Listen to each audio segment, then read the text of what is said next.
Yo, what's poppin' YouTube? It's your brother, the MOPOWERZ. And we are back again on a Super Thursday. Super Thursday. That's right. With more information for you on day 2 of Black History Month. We know that it's every day.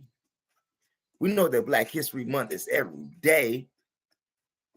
Yeah, because every day is Black History 100. But we're going to continue with the book entitled The Mis-Education of the Negro. I don't know what's been going on with my lives. They've been cut short. Maybe, I don't know why. Maybe I said something I shouldn't have said, or I don't know. But needless to say, we're going to continue with chapter 9, which is entitled Political Education Neglected. Political Education Neglected. The last chapter, chapter 8, was Professional Education Discouraged.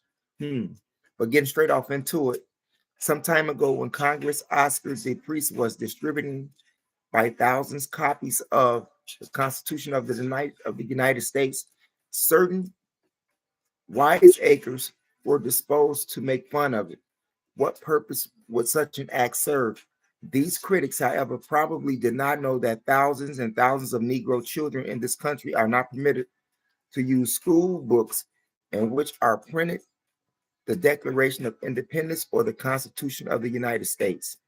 Thomas Jefferson and James Madison are mentioned in their histories as figures in politics rather than as expounders of liberty and freedom. These youths are not permitted to learn that Jefferson believed that government should derive its power from the consent of the governed. Not long ago, a measure was introduced in a certain state legislature to have the Constitution of the U.S. thus printed in school histories. But when the bill was about to pass, it was killed by someone who made the point that it would never do to it would never do to have Negroes study the Constitution. I don't understand it. It's got to be a typo error. But when the bill was about to pass, it was killed by someone who made the point that it would never do to have Negroes study the Constitution of the U.S. If the Negroes were granted the opportunity to pursue this document, they may learn to contend for the rights therein guaranteed. And no Negro teacher who gives attention to such matters of the government is tolerated in those backward districts. The teachings of the government or lack of such instruction then must be made to confirm that the policy of keeping the Negro in his place. In like manner, the teaching of history in the Negro area has had its political significance starting out after the Civil War. The opponents of freedom and social justice decided to work out a program which would enslave the Negroes' mind in as much, enslave the mind in as much as the freedom of body had to be conceded. It was well understood that if by teaching of history, the white man could be further assured of his superiority and the Negro could be made to feel that he had always been a failure and that his subjection is of his own will to some other race is necessary, the freedom man then would still be a slave. I'm going to keep going. If you can control a man's thinking, you don't have to worry about his action. I'm going to say that again. If you can control a man's thinking, you don't have to worry about controlling his actions. Y'all need to write that down. Put that on a memo on your wall. Get a little, a little small billboard like I got. Put it on your wall. Put it in your brain. Look at it every day so that you will begin to think for yourself, see for yourself, and read for yourself. And those are the words of Malcolm. When you determine what a man shall think, you do not have to concern yourself about what he will do. If you make a man feel he is inferior, you do not have to compel him to accept an inferior status. If you make a man feel inferior, you do not have to worry about him accepting an inferior status, for he will seek it himself. If you make a man think he is justly an outcast, you do not have to order him to the back door, he will go without being told. And if there's no back door, his very nature will demand one, meaning he will make one. I'm just saying. This program, so popular immediately after the Civil War, this program, so popular immediately after the Civil War, was not new, but after this upheaval, its execution received a new stimulus. Histories written elsewhere for the former slaves agreed were discarded, and new treatments of local and national history in conformity with the recruited propaganda were produced to give whites and blacks the biased point of view of the development of the nation and the relations to its races. Special treatment of the Reconstruction period were produced in apparently scientific form by propagandists who went into the first graduate schools of the East to learn modern historiography. Yeah, historiography. About a half a century ago. So this was written in 1933. So, so it's like in the 1880s, something to that effect. These rewriters of history fearlessly contended that slavery was a benevolent institution. The masters loved their slaves and treated them humanly. The abolitionists meted with the institutions which the masters eventually would have modified. The Civil War brought about the fanatics like William Lloyd Garrison and John Brown was unnecessary. John Brown, if you don't know about John Brown, please go read about John Brown in Baltimore, well, Maryland. Mhm. It was a mistake to make the Negro citizens, for he merely became worse off by incurring the displeasures of the master class that would never tolerate him as an equal, and the Negro must live in this country in a state of recognized inferiority.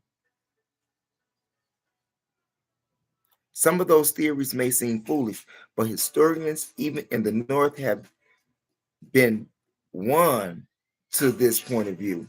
They ignore the recent works of Miss Elizabeth Donnan, Mrs. H.T. Catterell, and Dr. Frederick Bancroft, who have spent years investigating slavery and slave trading. These are scientific productions with the stamp of the best scholarships in America. Treaties produce them such genuine documents as the court records of slave-holding sections itself, as these authors have rendered the public a valuable service in removing the whitewash which pseudo-historians have been given to slavery and slaveholders for more than a century. If the preparation of the Negroes, many of whom teach in the South, these biased Northern historians even convert to such a faith. A few years ago, the author happened to listen to a conversation of Negro lawyers in one of our southern cities, in which they unanimously conceded practically every contention set forth in this program of propaganda. They denounced, therefore, all Reconstructionists who advocated equally and justice for all. These Negro had the biased point of view with the rewriters like Claude Bowers, and had never been directed to the real history of that drama as set forth by A. Taylor, Francis B. Simpkins, and Robert H. Woodley of the New Southern School of Thought. These Negro critics were especially hard on Negroes of our day who engaged in agitation for actual democracy. Negroes themselves in certain parts joined with whites, then in keeping out the school teachers who may be bold enough to teach the truth as it is. They usually say the races here are getting along amicably, and we do not want these peaceful relations disturbed by teaching of new political thought. What they mean to say with respect to the peaceful relations of the races, then is that the Negroes have been terrorized to the extent that they are afraid even to discuss political matters publicly. I'm going to say this again. What they mean to say in respect to that peaceful relations of the races then is that Negroes have been terrorized, terrorized, terrorized to the extent that they are afraid even to discuss political matters publicly. There must be no exposition of the principles of government in the schools, and this must not be done in public among Negroes with a view of stimulating political activity. Negroes engaged in other spheres in such communities finally come to the point of accepting silence on these matters as a fixed policy, knowing that action to the contrary means mob rule, which may destroy the peace and property of the community. They constitute themselves a sort of vigilant committee to direct their fellows accordingly.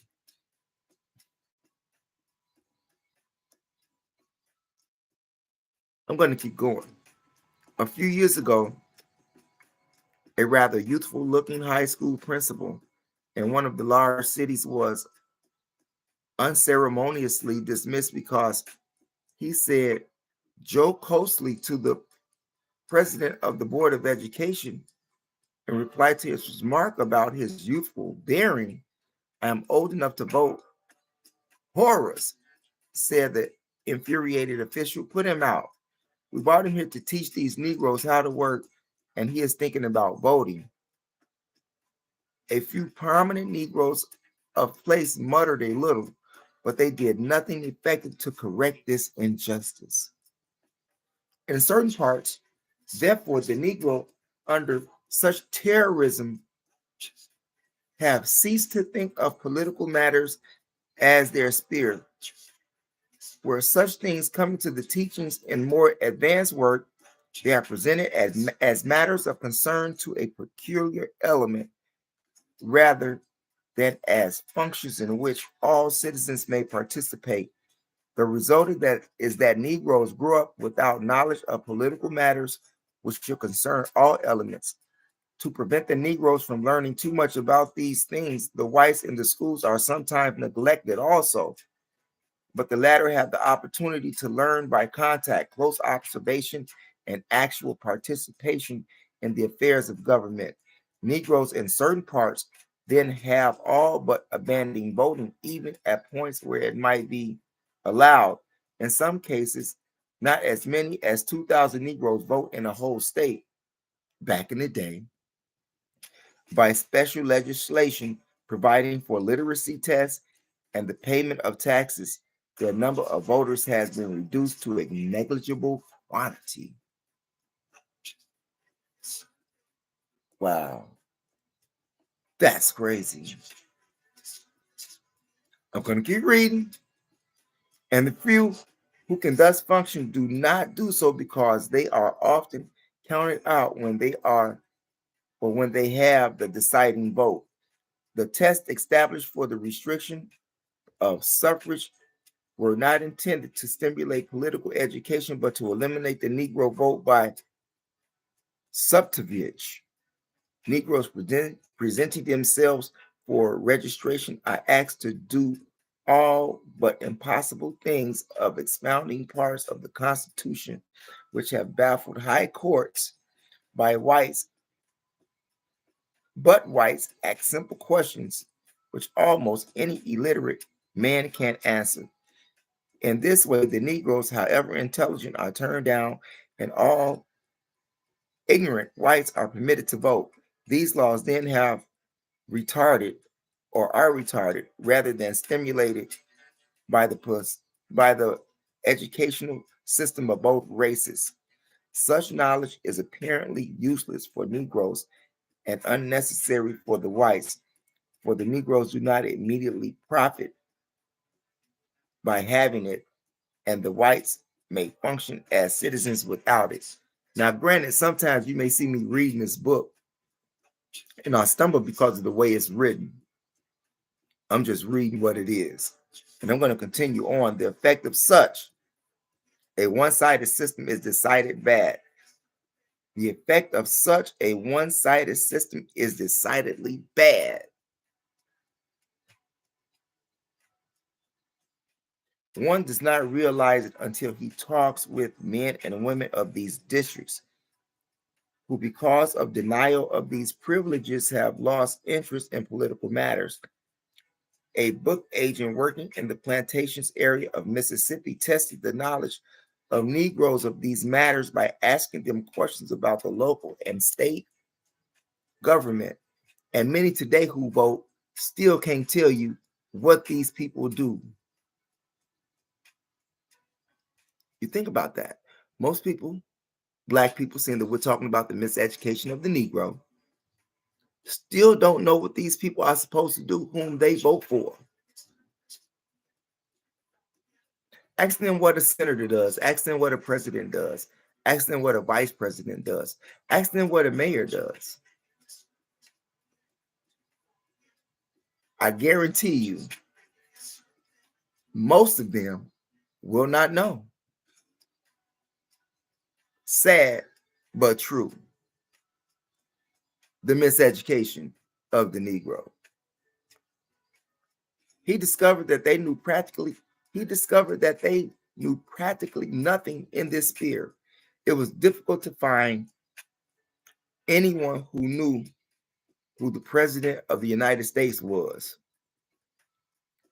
One meets teachers, physicians, and ministers who do not know the ordinary operations of courts, the functions of the councils, jury, or judge, unless such knowledge has come by the bitter experience of having been imposed upon by some tribunal of injustice. Wow. Some of the educated Negroes do not pay attention to such important matters as the assessment of property and the collection of taxes, and they do not inform themselves as to how these things are worked out. An influential Negro in the South, then, is one who has nothing to do or say about politics and advises others to follow the same course. The elimination of the Negro from politics then has been most unfortunate. The whites may have profited thereby temporarily, but they show very little foresight. How the whites can expect to make of the Negro a better citizen by leading them to think that they should have no part in the government of this country is a mystery. To keep a man above vagabond and crime, he needs, among other things, the stimulants of patriotism. But how can a man be patriotic when the effect of his education is to the contrary? You know, they say you can become whatever you want to become. Is that true? Is that true today? I'm going to keep reading. With little chance the Negro has to learn by participation in politics, as most parts of the South is unfortunately restricted now to corruption. The unusual stir about electing delegates to the National Republican Convention from the southern states and the customary combat to combat the Negroes have with lily white corruptionalists are about all the political matters which claim their attention in the lower South. Neither the white nor the black faction, as a rule, makes any effort to restore suffrage to Negroes. Reparations, you know. Yeah, I got tongue twisted there. The objective is merely to control the delegates and federal patronage for the financial considerations involved. To do this, they resort to numerous contests, culminating in closing hotels and bolting doors for secret meetings. And they haven't stopped, by the way. Since this is the only activity in which Negroes can participate, they have learned to look upon it as honorable. Large numbers of Negroes become excited over the contest and give much publicity to it on the rostrum and in the press as a matter of great importance. The methods of these corruptionists of both races, however, should be condemned as a disgrace to the state and the nation. Politicians. That's what it's saying. That's not me saying it. That's what the book is saying. But hey, if you want to know what a person is like, just look at their actions, right? The miseducation of the Negro. Instead of doing something to get rid of this ilk, however, we find the highly educated Negroes trying to plunge also into the mire. One of those discouraging aspects in the Negro life recently observed was that of a presidential campaign. Prominent Negroes connected with three of our leading institutions of learning temporarily abandoned their work to round up Negro votes for one of these candidates. Yeah, sounds like today, right? The objective, of course, was to control the few ordinary jobs which are allotted to Negro politicians for their campaign services. When the successful candidate had been inaugurated, however, he carefully ignored them in the makeup of the personnel of his administration and treated Negroes in general with contempt. Don't they still do this today? When you think of the fact that the Negroes who are being thus used are supposedly the most reputable Negro leaders and our most highly educated men, you have to wonder whether the Negro has made any progress since the Emancipation Proclamation. Yeah, Black History Month, second day of it, 2023. Yeah, you're getting it. The only consolation one can get out of it is that they may have not to represent the whole race, because you're in factions or fractions voting for corrupt people. The miseducation of the Negro. In the North, the Negroes have a better chance to acquire knowledge of political matters of the simple kind, but the bosses do not think that it is advisable to enlighten them thoroughly. Negroes, in part, are employed in campaigns, but they are not supposed to discuss such issues of the day as free trade, tariff, for protection, the World Court, and the League of Nations.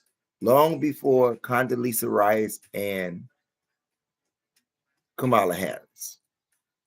These Negro workers are supposed to tell their people how one politician seeking office has appointed more Negro messengers or chairwomen in the services than the other, or how the grandfather of the candidate stood with Lincoln and Grant through their ordeal and thus brought the race into its own. Another important task of these Negroes thus employed is also to abuse the opposing party, showing how hostile it has been to the Negro while the highly favorable party was doing such for the race. Sound like Democrats and Republicans. And now you have many black people who are with the Democratic people. But it was the Democratic people, the Democratic Party, that started the Ku Klux Klan, that funded the Ku Klux Klan. I'm just saying. I'm going to keep reading.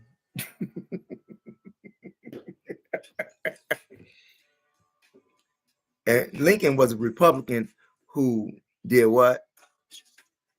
Emancipation Proclamation. Amazing, right? The course of these bosses have been interesting. At first, the white man used the Negro leader by giving him a drink occasionally. The next step was to give him sufficient money to set up drinks in the name of the white candidate. When drinking at the expense of the candidate became too common, the politicians fell back on the distribution of funds in small accounts. When this finally proved to be insufficient, however, the politicians had to go a bit further and provide Jim Crow jobs in certain back rooms, with the understanding that the functions of the so-called office would be merely nominal, and the incumbents would have no close contact with white people. In this stage, the Negroes find themselves today. Still find ourselves there today. I'm just saying, I'm gonna keep reading here. The undesirable aspect of this affair is that the Negro, in spite of the changes from the method of the approach to that of another, is never brought into the inner circle of the party with which he is affiliated. He is always kept on the outside and is used as a means to an end. To obtain the meager consideration which he received, the Negro must work clandestinely, okay, through the back door, through the back door, through the back door, not the front door, but the back door. It has been unnecessary for the white man to change this procedure, for until recent years he has generally found it possible to satisfy the majority of Negroes with a few political positions earmarked as Negro jobs, and to crush those who clamor for more recognition. It is unfortunate, too, that such a large number of Negroes do not know any better than to stake their whole fortune on politics. History does not show, history does not show that any race, especially a minority group, has ever solved an important problem by relying altogether on one thing, certainly not by parking its political strength on one side of the fence because of empty promises. Are you with me? I hope you're with me. There are Negroes who know better, but such thinkers are kept in the background by the traducers of the race to prevent the enlightenment of the masses.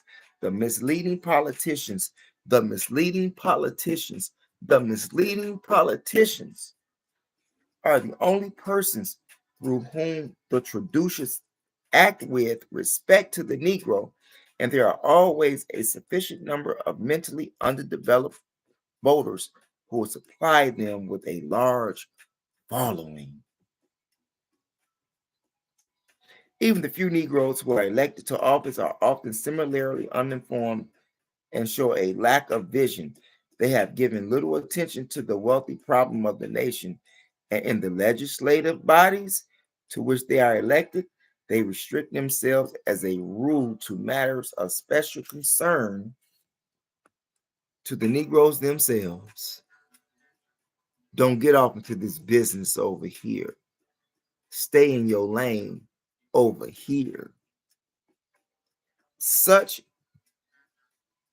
as lynching, segregation, and disenfranchisement, which they have well learned by experience. So stick to that. This indicates a step backwards for the Negroes who sat in Congress and the state legislatures during the Reconstruction worked for the enactment of measures of concern to all elements of the population, regardless of color. Historians have not yet forgot what those Negro statements did in advocating public education, internal improvements, labor arbitration, the tariff, and the merchant marine. Y'all think about that. And that was chapter 9. That was chapter 9. Tomorrow we'll be back with chapter 10. I hope that you all got something out of this great material that I'm bringing forth to you all for free. Now, if you all can appreciate that, I don't know what to tell you. You get real jewels for free. Where they do that at? There's no basket coming around for you, no. Only thing I ask that you view and press the like button, press the subscribe button, press the share button. Don't cost you one silver dime. Don't cost you one silver nickel or a red penny. Cost you nothing but just a press. Peace out, you all. Never ever give up on your dreams. Remember, knowledge is power, and it is your third eye that makes you shine like jewelry. And if you haven't done so already, press those buttons up.